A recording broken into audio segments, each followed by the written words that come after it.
We're coming in hot with inspiring guests, witty banter, and colorful commentary for today's veterans and military community.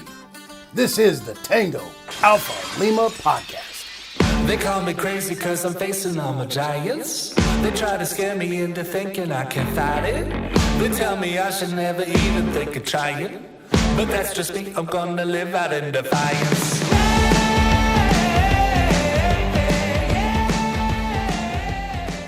Oh boy, it's a few days after I'm still full from Veterans Day. Good. My favorite ingredient is free, so I enjoyed that. What's your favorite? Right. What's your favorite part about Veterans Day? You know what? I don't know if anyone's ever asked me that before. Oh, that's cute. Parades, the mattress sales. No, definitely not the mattress sales. Veterans Day. Not even the free food. Like, I know that's like a big perk for a lot of people, and I'm a foodie. I enjoy food, but I think like organizations that offer veterans and first responder discounts all year are the real heroes, not just the folks who do it once a year for publicity and extra But please dollars. don't stop doing it once a year. But please don't stop doing it, obviously, because some people rely on that and they got to, plan out their meals for the next week. So I know the precedents, the order precedents here. I think my favorite thing about Veterans Day is it's a day that I can kind of think about my service. And I used to, for a long time, not know what to say when people thank me for my service, because I fell into that doubt and, I didn't deploy therefore, right? Like I fell into that mentality at one point, and I realized that I did a full 8 years of service and I upheld all the Army standards. I did my job. So when people say, thank you for my service, I say it's a pleasure to serve. And that's how I respond to folks during that day. And it helps me take stock in what I've done and who I've inspired along the way. So that's what Veterans Day means to me. I think I've said it before. If a young lady says that to me, I always say, for you, I would do it all over again. Oh, you don't say you're worth it? You are worth it. You're worth it. And they're like, and they give you an extra bread basket. She knows what I'm talking about. I don't have to say her name. You know you're worth it. I'm always worth it. Have you seen me? That's a player move right there. How's that playing out for you? It plays out well. We'll see. All right. Okay. Yeah. All right. Call me at breakfast. We'll talk about it. All right. No. And Netflix has a flick coming out, All Quiet on the Western Front, which is not what we're going to be talking about. I'll talk about my breakfast. Whoop, whoop. And I think you have a story about this, and I think that your little friends behind you may add some flavor. It'll be amazing if they're jumping up behind you while this goes on. I wish. We all missed momentarily, if you're watching video or before we got started, my dogs somehow found an insect in the house and they've been just jumping about like crazy. But this is a nice segue into the story. So that time they made a parody of All Quiet on the Western Front with dogs. Taskandpurpose.com. Like, this is wild. So Jeff, actually, you sent this to me and I watched it and I was like, how in the heck did they get these dogs? Like, they look kind of like they're like, they're all up on like their back legs. It's just very funny. And there's a link for you. There is a link. So I'll preface this. So war is hell, and no book captured the suffering in the trenches quite like Eric Maria Remarquez. 1927 novel, All Quiet on the Western Front, drawing from his own wartime experience. Remarquez made the story of Paul Broomer and his compatriots' struggles so vivid it became an international hit. So clearly Hollywood needed to make a comedy out of it with dogs. It's just so wild. So The Quiet on the Canine Front is a part of a strange series of short films that Metro Goldwyn Mayer Studios produced, the all Barky Dogville comedies were made between 1929 and 1931. 9 short comedy films where dogs were put in costume and then overdubbed by human actors, all meant to riff on the other films from the studio at the time. Wow, this is like leveling up. Like, this is modern day, like, people just making like puns and dubsteps over like existing songs, or like, I don't know. This is like a clapback. This is great. So anyway, with the new German language adaptation out on Netflix, it's worth revisiting the weirder side project that acclaimed original 1930 film. So The Quiet on the Canine Front loosely follows the plot of Remarque's novel and Lewis Milestone's adaptation, at least at the start. Excitable students, including Mr. Barker, gleefully enlists in the war, goes through the training in the camp, and then ends up in the trenches in the front. The dogs wear upturned food bowls as helmets, and the movie endure shelling. Unlike real All Quiet on the Western Front, the canines here are American and English, with the Germans as villains. A spy mission leaves Private Barker in a tight fix, forcing a heroic rescue operation, and then a rather dark ending featuring poison gas enveloping the heroes. It should be noted that this was a comedy, and all of the Barkies featured trained canines, but they also dealt with serious topics such as war, adulterous affairs, and other matters. Dun dun dun. Bow. Oof. Who let the dogs out? Who let the dogs out? That was the inspiration. Was it who sang? Well, I think would a studio do that today? Like, put out a big film and then make fun of their own big film with. It sounds like a Disney plot twist, like a Disney Pixar. Disney would never make Marvel. fun of themselves. No. It would have to be someone brave enough. MGM, you were old school gangster there, because not everybody does that. Not everybody can run along. Everybody else runs along with the pack, and MGM was the lead dog. That's all I'm gonna say about that. It was funny. I did watch some of it, and I was like, "What? How did they get these dogs? Like, why are there so many dogs? Like, how did they get them all to not lose their minds with each other?" Alphas, I know that super producer Holly put the link to the video that Ashley saw. It's only one. They made several of these. So if you watch it and let us know what you think, I think it would be amazing. You know who might consider putting them on their show? Oh boy. Somebody we're going to be joined today by Vet TV CEO Waco Hoover. I did not bring this up with him, but I shoulda. Waco served as a United States Marine. From 1997 to 2001, including several deployments across Southeast Asia. After separation, he became an entrepreneur and investor who now has over 18 years of experience in venture capital, M&A, entertainment, media, and live events. He recently hosted Be the One panel at the 103rd American Legion National Convention in Milwaukee, where we both spoke with not him, but people who work with and for him. And we're going to be back with Waco Hoover himself right after the break. Woof, woof. For those of you who don't understand human. If you were stationed at Camp Lejeune between 1953 and 1987, you and your family may be victims of toxic water poisoning. Cancers, birth defects, deadly illnesses have all been linked to the contaminated water. With passage of the PACT Act, the government is ready to be held accountable. You could be awarded financial compensation for your suffering, but you must act now. Get your free case review. Call True Law at 833-686-4242.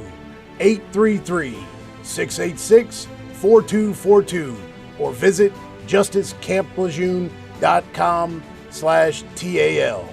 Before seeking any legal representation regarding the Camp Lejeune Justice Act, make sure you speak with a Department Service Officer of the American Legion to better understand your rights. Oh, Alphas, we got something for you today. We have a CEO sitting in front of us today from Vet TV. And as I introduced him to you earlier, and this is Waco Hoover. Waco Hoover, welcome to Tango Alpha Lima. It's a pleasure to be here. Thanks for having me. All right, we're going to try to keep the production value the same as you're used to. And I'm going to have to be super uber professional because I'm auditioning to be your correspondent in Los Angeles. I'm just okay. Well, let's not be too professional so we can have some fun still. Yeah, that's my only request. Oh, good. Let me go get a beer at 10:21 a.m. Oh no. I have some tequila over here. We can pour it up. Whatever you guys will do. It's early. Okay, so I'm a gentleman, so I partake in ladies first. So I'm gonna let Ashley ask the first question. Oh, you're so sweet. Don't tell So anybody. That doesn't match my street cred. I'm Okay. a little bit edgy. A little softy, a little soft, a little soft with time. So Waco, so you're a proud U.S. Marine. You got out of the service. Oh, there it is. Sorry, I had to wait for that interjection from him. So you're a proud U.S. Marine. You separated from the military, right? You complete your, Harvard Business School executive education programs. You move into this entrepreneurial pathway.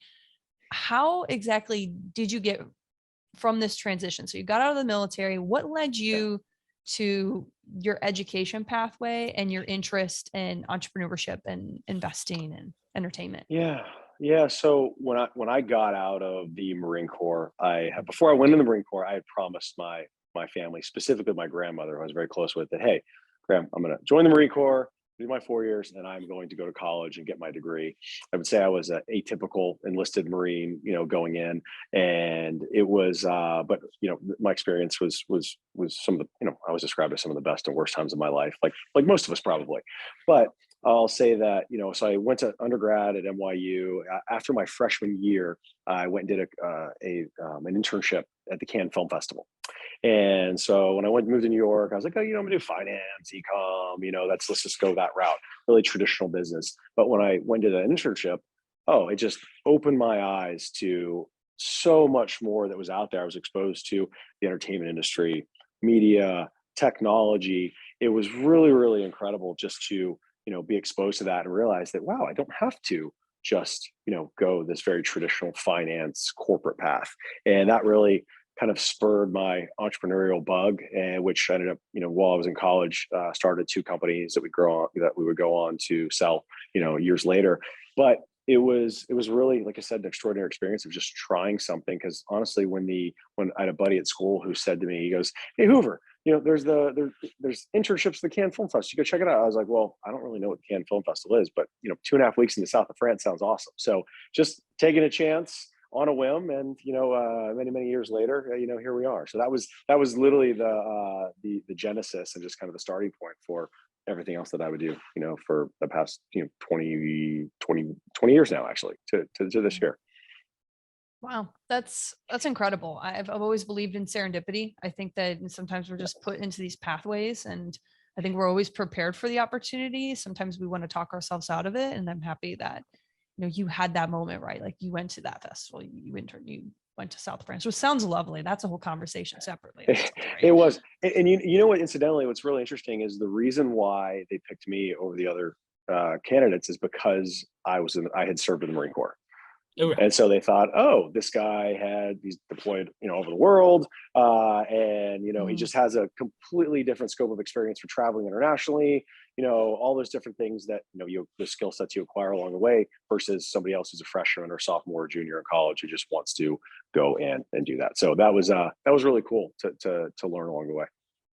That's interesting you say that. I've heard some feedback along the lines of like education, folks getting fellowships, internships, pursuing entrepreneurship, and a lot of them have, given credit to their military background. So that's really inspiring to hear that was also a determining factor that really, like you said, set forth that genesis, that journey saga, if you will, of you and just leading you into these entrepreneurial endeavors. So Yeah. And I was gonna say, there's like two things just to add on to that.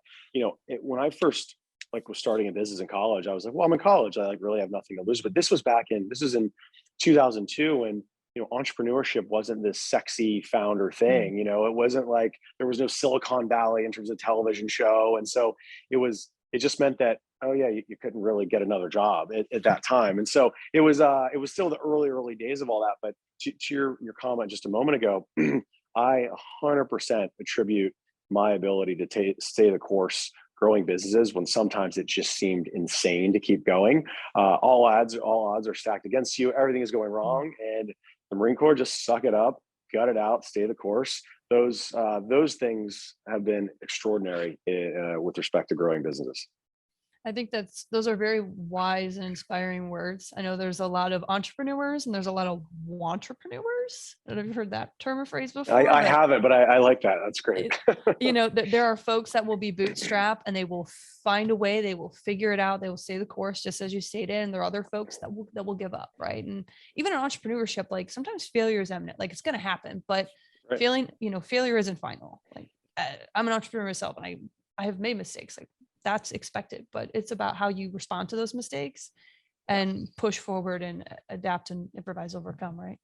Yeah, I've failed at way more things than I've succeeded, and that's how it's supposed to be. But that's one of the most important things along life, or if you do want to be a serial entrepreneur, just start a business, it's okay to fail. You're going to evolve and change and pivot that all the way around. It's not necessarily the idea that you go into it with. The one thing that's certain is that failure is, determined by hard work, but the one thing that's certain is you are going to make mistakes along the way, and it's how you evolve that business model, that concept, that's going to determine whether somebody, builds a unicorn business with a valuation over $1 billion or $10 million, or just build something that they're really passionate about doing and they can take care of their family. Mm-hmm. Well, I know Jeff's got some burning questions, but I will say this. I did see your crew out at the Military Influencers Conference out in Las Vegas. So it was really nice to see you all out there. And I know that Jeff definitely wants to get into Vet TV. So I'll toss it over to him.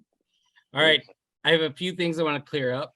Oh no, he's gonna knock me because I said it in the wrong order. I'm sorry. You say it all the time. I'm allowed to make mistakes. See? I want to thank both of you for preparing me for the future. I have heard that everyone makes mistakes, and I'm sure one's coming up for me very soon. And now, because of you, I know how to deal with it. Also, unlike Ashley, I do not believe in serendipity. She stole all my friend's money at the dance club she worked at, and I can't trust serendipity any longer. Vet TV. Are you insinuating my stripper name is Serendipity? Because I would definitely be a quality. That is fantastic. Like there has to be a story behind this before we move on. You can't drop steal all my friend's stripper money and then just move on like you didn't just set off a little bomb. It sounds like a spectacular story, and I'm really interested now. I'm passively pitching. That's all I'm doing. Oh my gosh. And also, the final thing is one of my own personal phrases, registered Jeff Daly circa last year, maybe. Do you know what you call an entrepreneur with a crappy idea? A CEO or a success, or I don't know. Entrepreneur. That's another nice one. Entrepreneurial idea.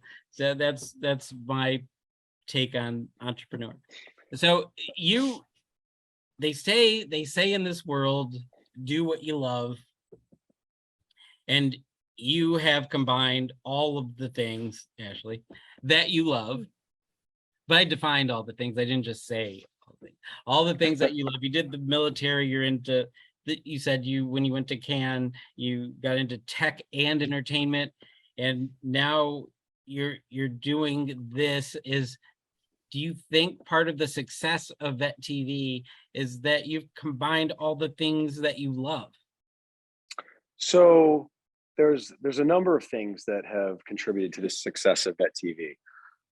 I have been involved in the business for almost 3.5 years. And so there's the founder, a whole host of people that were there at the early days that I wasn't there for. I didn't start the business, but I knew the founder, Danny Marr, when he got out of the Marine Corps. We met in 2013. So we've known each other for almost 10 years. So I've, indirectly been involved with the business as, friends, big brother, just lending guidance, mentorship when helpful.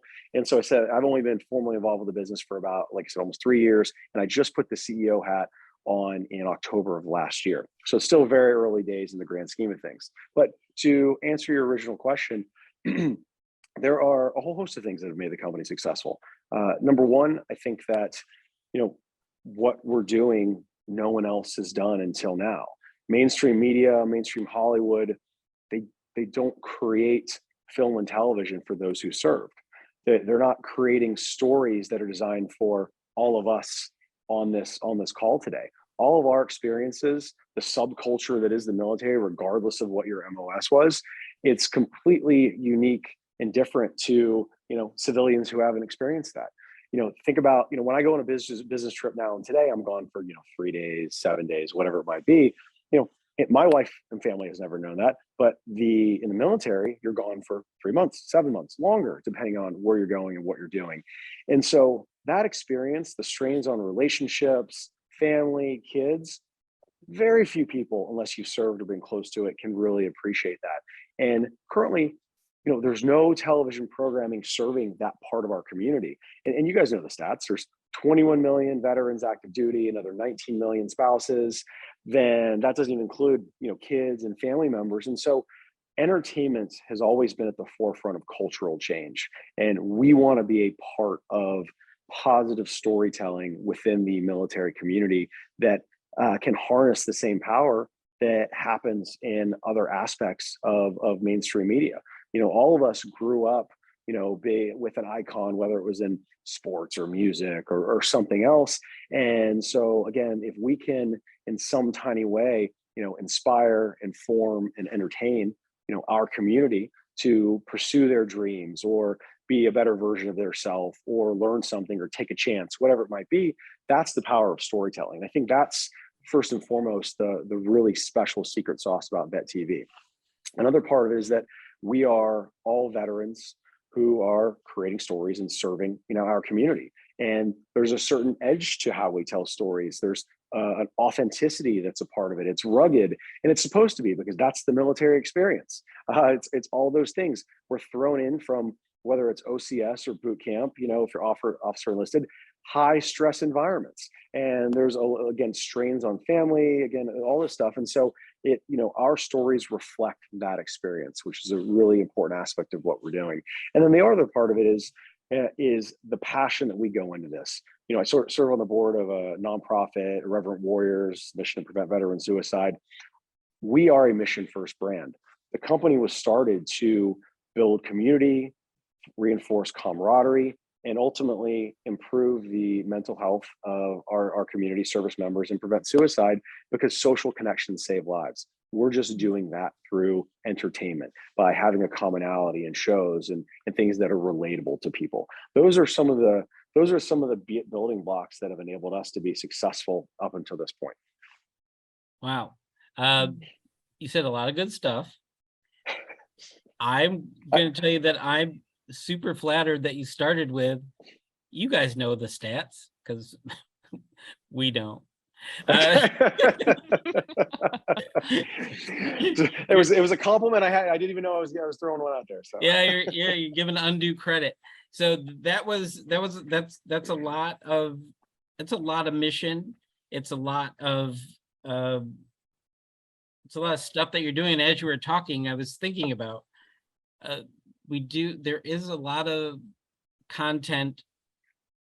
I don't want to say content, I mean from Hollywood all the way down to a TikTok video.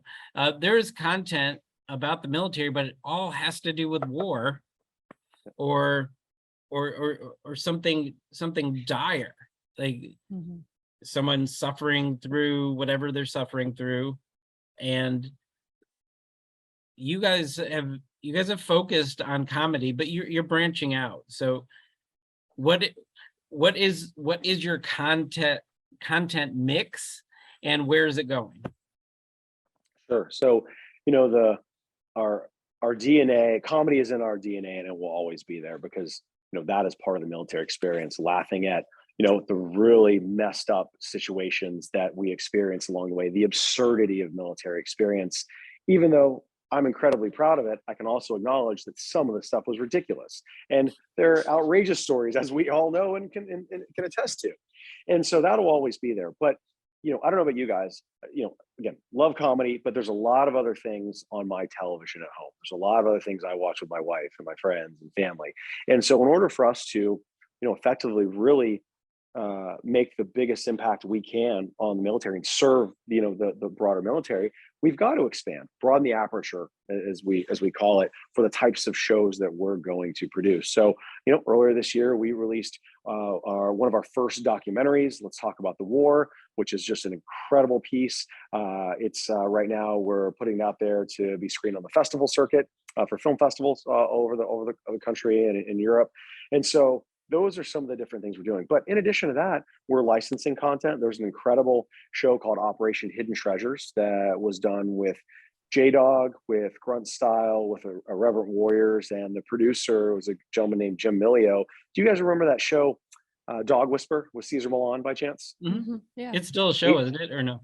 I don't know, but I'm not sure actually if they're doing new episodes. I don't think so, but Jim is the producer of that. And so they created a show that's feel good, inspirational, where they're going around and they're taking, stuff that people think is junk. And then they're gifting it to people who are like, wow, this is incredible for my home or my family, because we all have stuff like that. Something that we take for granted that's sitting in our house or that we never use is incredible for another individual. And so that's a reality show. So that's an example of things. Then we have, we're working on another documentary that's focused on psychedelics. Ashley, you may have seen the panel last week where we're talking about how psychedelics, the research and the impact for veterans and even the broader human population. How it's incredible. The results are spectacular for treating PTSD, TBI. The VA is doing research on this, so that's another example. We're looking at other shows. Do you know the show called The View? If you've ever seen that. Where's the military's version of that? Where again, you can talk about these different experiences that very few people actually go through. And so those are the types of things that we're looking at, that we're developing. We have a talk show that we've been running this year so it's called Non-Commissioned News. So think Colbert Report or Daily Show, but with the lens of the military, talking about issues that we care about and having guests on there who are entrepreneurs, executives, influencers, actors, a nice cross section of people. But the whole idea is to, talk about things from our perspective as we see it. So hopefully that gives you just a high level, broad brush strokes of kind of what that mix is looking like. And there's a whole host of other types of shows that are in development as well. I love all that. Yeah, that show when you're talking about taking something from your home that you don't see any value in and giving to somebody else. You could have named that show My Ex, and that would have been amazing. You are on a different wavelength right now, because I'm over here thinking I am the veteran Leslie Knope. I've got binders for days as a former military police sergeant. I have stories galore. Yes, and we would love to talk to you and hear about some of those. Yes, bubbly, fatal optimist, making things happen, making soldiers carry water cans. Do you hear how loudly they love me? Oh, joy. That's where my brain went. I'm gonna switch your focus back to our guest for a second. That's kind of why we're here. Before you came on, we had a story. I don't know if you saw All's Quiet on the Western Front. It's on Netflix. I know it. I have not had a chance to see it yet, but it looks really, really great. I haven't watched it yet either. It's one of those you need to block out time, because I think it's long. Yes. But you were talking about licensing content, and we were talking about these videos that MGM put out back in the day. They used dogs and made parodies of their own blockbuster film. And I'm suggesting that for content for you. It's a Dogville comedy, the Dogway melody. It's the cast is all dogs. And I love it. they're sitting around and they have human voices, and I You made me don't know watch where, it. This is real. This is real. I don't know where to watch something like that other than some people have gotten a hold of it and put it on YouTube, but it's definitely not official. Right. Do you remember one of my favorite films growing up? Do you remember that movie Homeward Bound with all the animals that like could talk to each other and everything? And so that's what the film, when they get lost and they have to navigate home. I've wanted to do a film like that forever, and you could layer in the military to that. But yeah, anyways, I've got 2 labs downstairs sleeping right now while I'm in this. So I'm huge dog lover. Like a canine version, like retired canines collaborating with the with the puppies. Could you imagine the humor layered characters? Oh my goodness, it would be incredible. And also just them talking about their handlers or whoever. They would just be like, these, like, can you believe this guy? He's an idiot. Like the things that he does are ridiculous. He's going to send me down this thing. We could just go around. It's fine. There's nothing over. I can smell it. Right. Like there's so much there. That would be gold. I also think a reality, if you're getting into the reality, what is Holly writing? A canine transition story. Oh, that might make me cry. But as Waco knows, they confiscate our tear ducts when we processed into boot camp. I'll cry for both of you. And they didn't give them back. I think a reality show at an American Legion post, if it ever could get approved, would be amazing. CV would probably choke on his lunch if I brought up the idea to him. Oh my God, there's no way we're gonna allow that. His mind. But we could have the emblem everywhere and it could be incorrect and he would just, oh my God. Upside down in front of a flag. Oh, just everything. Yeah. Actually, that's the show. That's the show. It's just you guys and messing CV. With people. Yes. Exactly. No, the whole show would be messing with CV. Okay. Yeah, that would be. We could just make a fake sizzle Waco. reel and send it to him for approval, and film that. Film him watching the sizzle reel, and we're trying to get approval. The shots of him looking really close at his computer, and then like, have you met Mark CV? Have you met Mark CV, Waco? No, I haven't. So none of this is funny to you, but trust me, not as funny. Yeah. Yeah, trust me, it would be hilarious. Okay. And maybe the thing is, because we're at Hollywood 43, we're partnering with you, and I was out, like I told you off camera, I was out of town. Unfortunately, you were just there a couple week ago, something like that. Yes, a week ago, yeah. And I've heard nothing but good things, and people want to see this. People want to see this content. And can you tell us how they do that? Absolutely. So we have an app like HBO Max, like Disney, like Netflix. You can access it on your phone, tablet, big screen, your 70-inch television at home, computer, however you want to see it. You can download it on the iOS, Android store, or just go online, subscribe, and you can get access to all the content. We also, if you just want to check it out, every first episode is free. So you can take a peek at that. And then as an example, all of the interviews that we did at the American Legion National Convention, those are all, you just have to sign up for the app. You don't have to pay for it. You can get access to all of those as well. So there's a whole host of ways that you can do that. And I wanted just to comment on your the partnership with Hollywood 43. We're so excited about that. We had such a great experience bringing the community together and screening some of our shows last Sunday. And so doing that more and more. Just before this, we were talking about that. The next one we want to do is actually a show called Interpreters Wanted. And so it's all about interpreters and how critical they were to executing our missions, in Afghanistan. And it follows their whole journey, their children, the danger that they were in, operating alongside U.S. forces, and then finally their journey coming back to America, where they live now. And are becoming citizens. So that is going to be a really, really powerful one that we're incredibly proud of. We have an amazing director, 3-time award-winning, 3-time Emmy Award winner, and a gentleman doing the score. Works for Hans Zimmerman. So we're very excited about that. In addition to the other programs and concepts that we talked about that are in development. So first of all, working for Hans, I'm assuming he doesn't do the lawn. does something musical for Hans Zimmer. Musical, yes, exactly. He's but he incidentally, I think he also cooks for Han. So No. yeah, I'm not sure. Which is the musical flavor. So I think I like how we're just playing off this. I'm going to stop because I could keep going, but you know.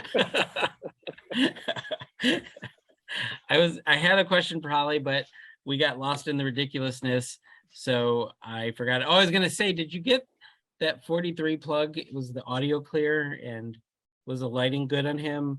Because I feel like I might have some uses for that in a story on our social media. I'm just thinking outside the box here. I'm promoting Vet TV, not my post. 43 in Hollywood. We can promote each other together because we're actually working together on the film festival that's taking place, I think, in April. Oh, if I'm the not mistaken. member made media competition. Yes, exactly. I'm one of the judges for that, so we're really excited about pulling in a lot of stakeholders and looking at some great up and coming filmmakers. And I believe you're going to show the winner. That's exactly right too. That's a bold step for not having seen it yet. You got to remember, we got to take risks. Okay. I'm gonna tell them that don't do full frontal nudity. we could discover the next Spielberg, or it's going to be a big bomb. Either way, we'll have a lot of fun doing it, and we'll expose some amazing, aspiring veteran filmmakers. Which is outstanding because the creative side of the veteran community, we're out there. We're doing lots of things. I mean, I think of my friends like Jennifer Marshall on Stranger Things. I think of who Ashley just met, Rob Riggle, who's a 43 member. Yep. I think of endless numbers of people and organizations like VME, Veterans Media and Entertainment, up here in LA, yep, and all the work that they do, getting internships. So even on the business side of entertainment, you know, the creative side of us doesn't get enough credit. I agree. We have, SEALs are known for being authors. Army guys, so the author part, the heady, we can teach you how to bake a cake because I was a SEAL. That kind of stuff gets a lot of the credit. And quite frankly, the traditional route that you were talking about, getting out, going to Ivy League schools, that kind of story gets traction. But unfortunately, why doesn't that story translate over to you're doing this creative thing?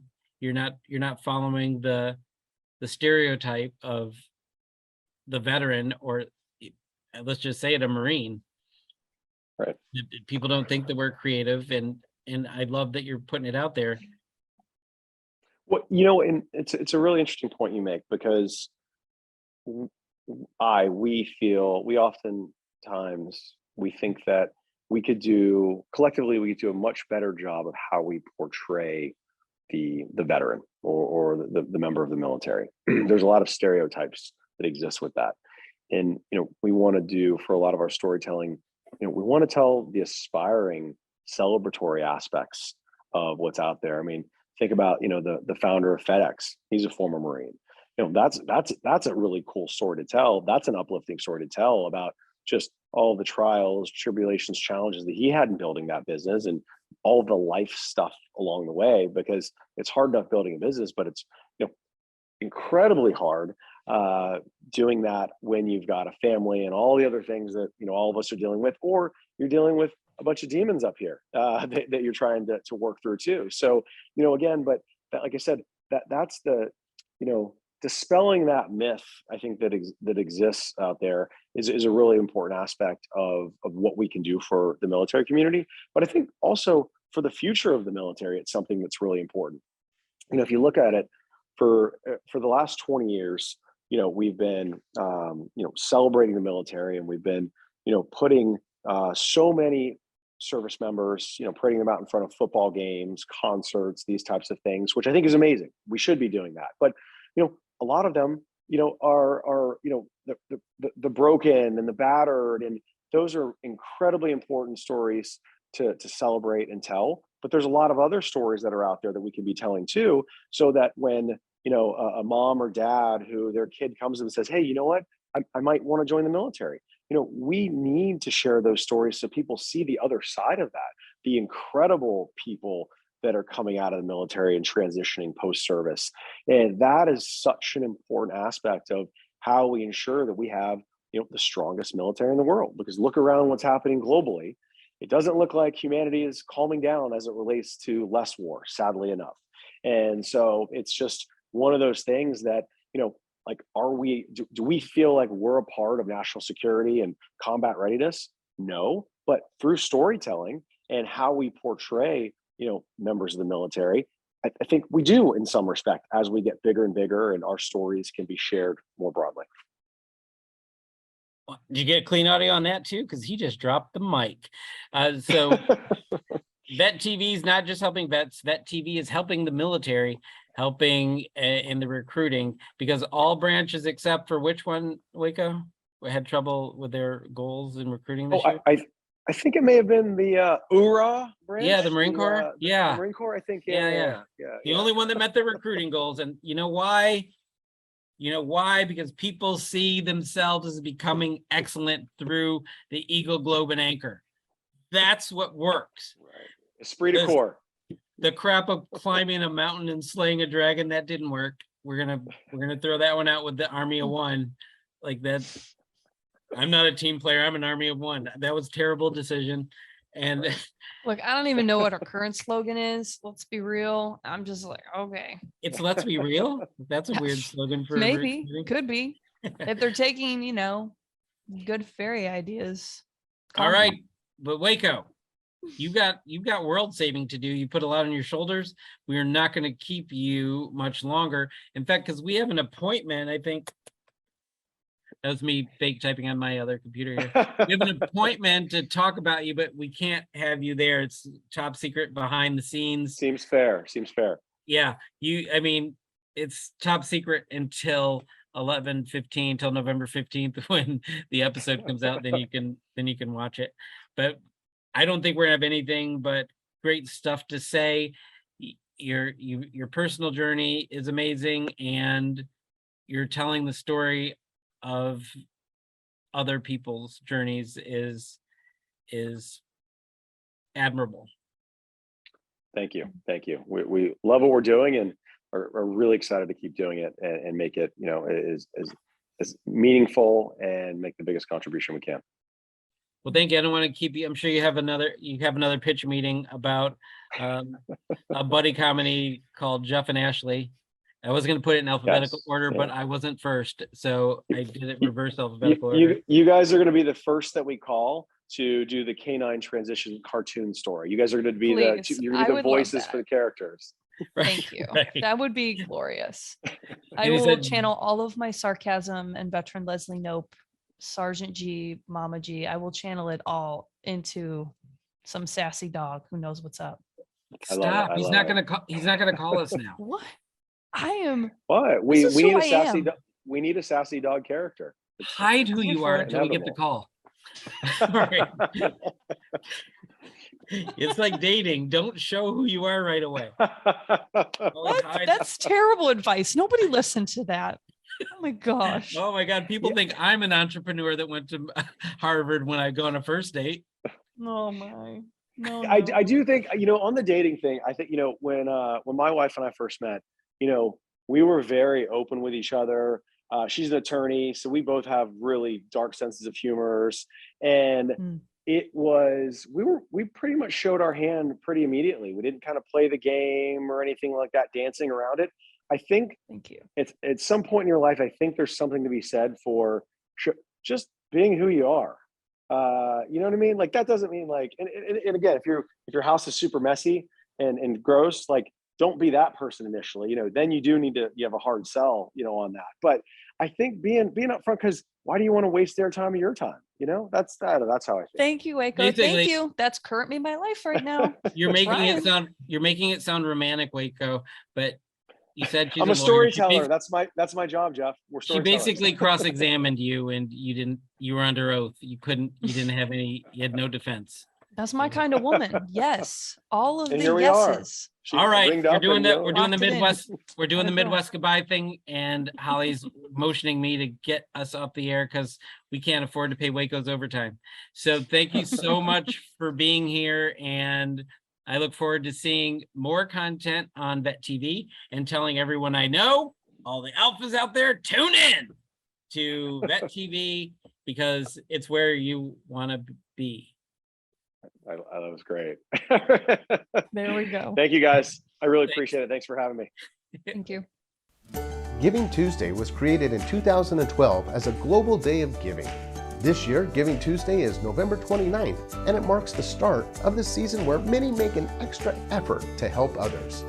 During this time, there are many ways you can support the American Legion. Give your time, give a donation, give a gift, or simply give the power of your voice in your local community.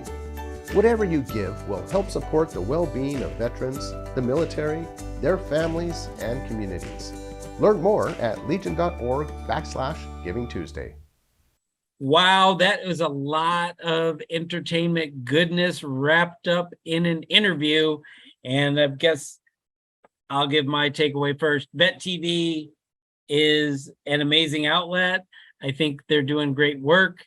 I love the idea that you can do your work with things that you love in this world and be successful. And Vet TV is doing it. They had a great event at my post, so I've seen firsthand how they do live events, and it's great. Ashley, what was your takeaway? So I really enjoy the content, and having been at a conference more recently with the Vet TV folks, they just really gave me an insight onto all of, I think it's V for Valor, if I'm not mistaken.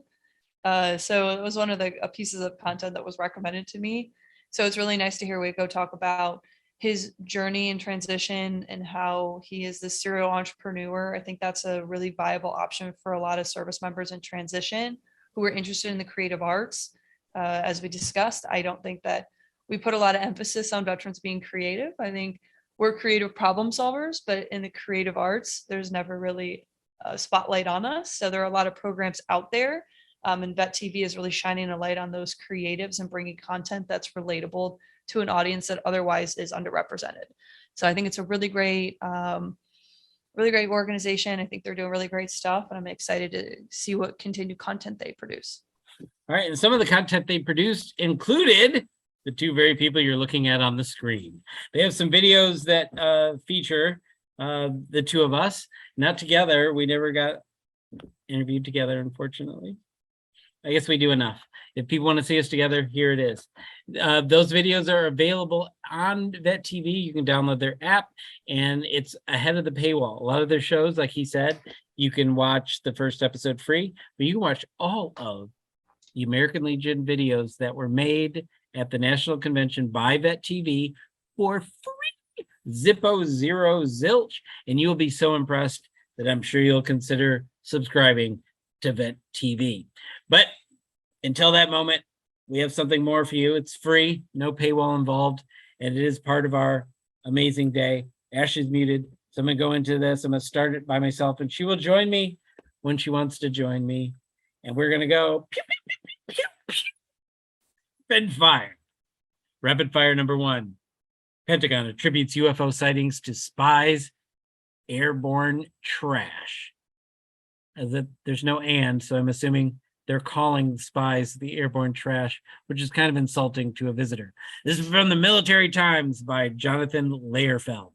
Intelligence officers are set to deliver Congress a new report on unexplained aerial phenomenon, better known as UFOs.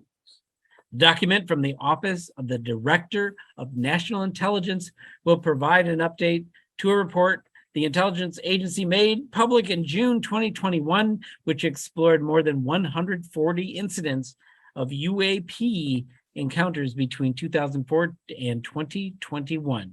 Despite calls for greater transparency from legislators and military leaders, it is not clear which contents of the coming report will be made public. While it could offer more detailed explanations into the surge of recent sightings, Defense Department officials are downplaying theories of alien invasions and emphasizing ordinary objects they say are more likely to blame. Military officials told the New York Times that most resolved UFO cases can be attributed to foreign spies or airborne trash. In May, during Congress's first public UFO hearing in more than 50 years, Pentagon officials testified that a video with mysteriously glowing green triangles actually displayed drones that were shot through night vision lenses. I don't know if I'm more terrified, Ashley, of it being an alien or the fact that they think it's foreign spies and just trash in the air.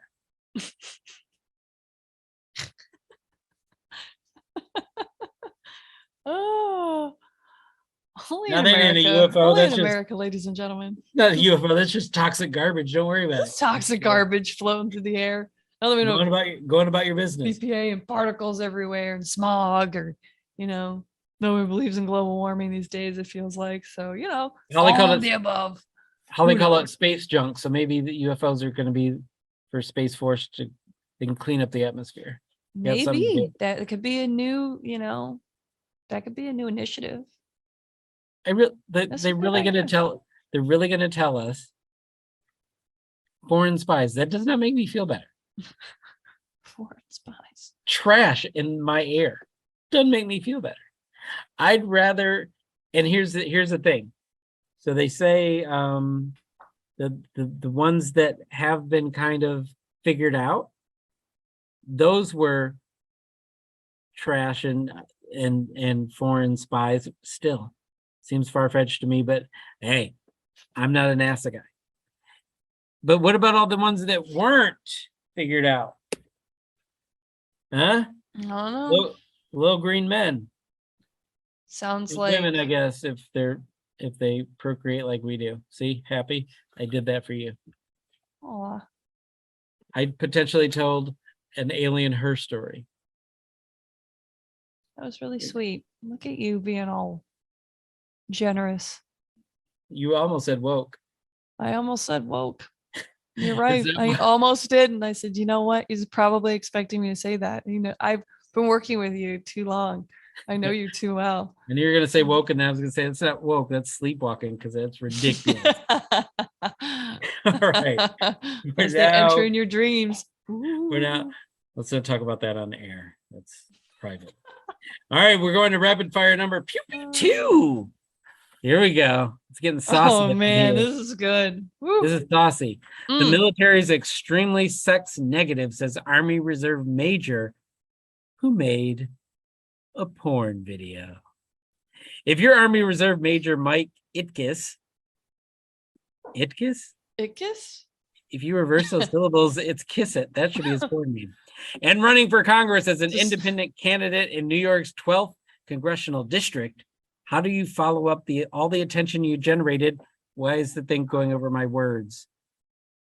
For your long shot bid after posting a campaign porn video online. Itkis is next taking his sex positive message to the masses in an interview with Billy Procida. I don't know who that is, for an episode of the comedians The Man Whore Podcast, a sex positive quest for love, where Itkis shares some provocative thoughts on the military's attitudes about sex and adultery. Just to be clear, Major Itkis got naked and had sex on camera twice with adult star Nicole Sage in a Pornhub.com video that he entitled Bucket List Bonanza. We're not linking the video here, but you can find it for yourself if you so choose. I think this is the one time that super producer Holly is not going to research and post the line in our show notes. Wait, she's typing. She better not be posting the link in our show notes to the video. This is bucket list crazy. So what do you think if you're running for Congress and you're an officer, a major no less, in the military? Is this a good idea, or is this why we have social media policies? We This talked is about in why the we have episode? social media policies. This is exactly. Oh, my dog has something to say about that. Oh my god. There's even like, if you go to the military.com article, there's like his campaign, like for the Man Horror podcast episode 460. He looks like it's got such a like patriotic vibe to it, and it's just like it's just bewildering to me. Don't question a man's patriotism who publicly raises his flagpole. I mean, Can we say that, Holly? it's flagpole. Yeah. No, Oh, gosh. you're gonna edit that. Oh, Oh my. where's this going?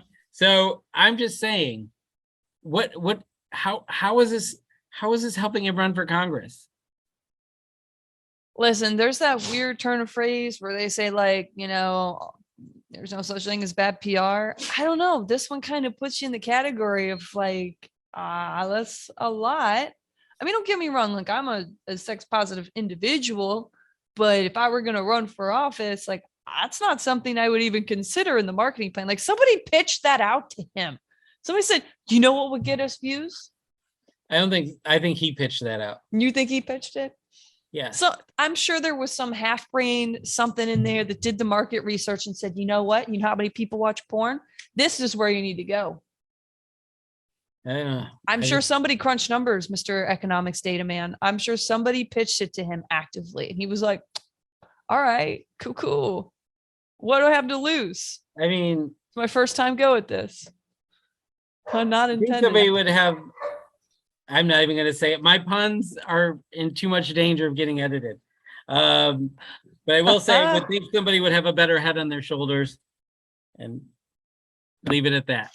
So I just think that this can't be a winning formula for a campaign. It just cannot, and it cannot be how a major becomes a lieutenant colonel. Well, here's the other thing. Like, if you go on through the article, it talks about how a major becomes a private.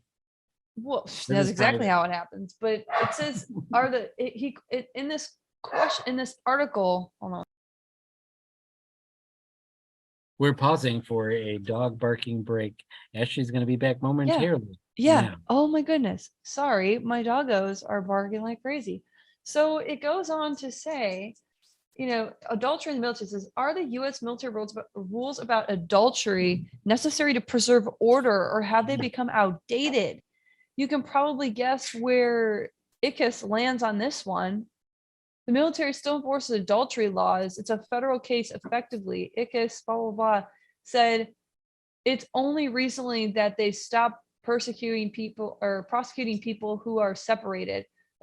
That looks like adultery, and it looks like the major thing. Anyway, the military addresses human sexuality. It seems to be extremely sex negative. First of all, Guy, do you know the definition of adultery? There is a good working order and conduct. If you mess up in your chain of command and you're messing around with other people and like you've got like family, there's a reason why there's some of these rules in place. Like you don't just get to like step out because you're some major running for Congress and you want to make a porn. Like I don't think he did adultery. No, but I'm confused because it's like he's basically saying, I think all this is outdated. And it's like, okay. So you're going to like create policy? Like, you know what I mean? Like if you're mentioning that, like, are you proposing policy to change that? Just, I don't like, I don't understand the angle, right? Like usually when folks run on platform issues, this is like a taboo. Like people don't talk about this unless they're like moving into like LGBTQ plus in the community at large, right? You're talking about human rights. This is about adultery in the military, making a porno and trying to get some hits from some targeted marketing. I don't know. Obviously people know how I feel about this right now without having to further explain, but it doesn't make any sense to me. Well, I left the last thing out of the thing on purpose. So I don't want to get too much into his adultery stuff. But I do think that all of this focusing on being what is, I guess it's being called sex positive, is not really a platform to run on. I mean, people do what they do behind their own closed doors. Nobody's prosecuting him for making a porn video. It's legal. He can do whatever he wants. I just don't see it connecting with people who vote. Let's think about that. It's people who vote. You might have an audience out there, but I'm guessing they don't all, their voter percentage rate's probably not very high as people who are grabbing their pearls going, I can't believe he's made a porn video. That they vote. Those people vote. And I can't even tell where he's from in this, but hey man, good luck on your campaign. Looking forward to seeing I'm it actually in a going to case watch study somewhere. I'm going to watch this race. I'm going to watch this race and see how he does. Life as a sex celebrity in the military. Dun, All dun, right. dun. Oh, he's in New York. He's in New York. Oh boy. So we'll see how that works out for him. Anyway, so I need to go. I can't make an informed decision until I see the product. So Ashley, can you get us out of here, please? Sure. Consent is important. All right. Thanks for that. You're welcome. See, No, it's not that hard, people. Just ask. That's your PSA for the day. But I stand corrected. Don't forget to subscribe to the Tango Off Lima podcast on YouTube, Apple Podcasts, Spotify, or wherever you are consuming your podcast. Please leave us a review and give us a big old 5-star rating so the world knows how much you adore us. And if you do have a guest recommendation, go to legion.org/Tango Alpha Lima and click on the suggest a guest link. We look forward to hearing from you. All right, y'all. Y'all know you're my alpha dogs. Let's add to the pack. Spread the love of Tango Alpha Lima to all your friends. Tell them they can join the alpha pack and we can make Barky Productions together. Next time I see you all at the convention, we'll all stand somewhere and howl and bark at things because we're alpha dogs. And with that, I'm going to declare season 3, episode 134, mission complete.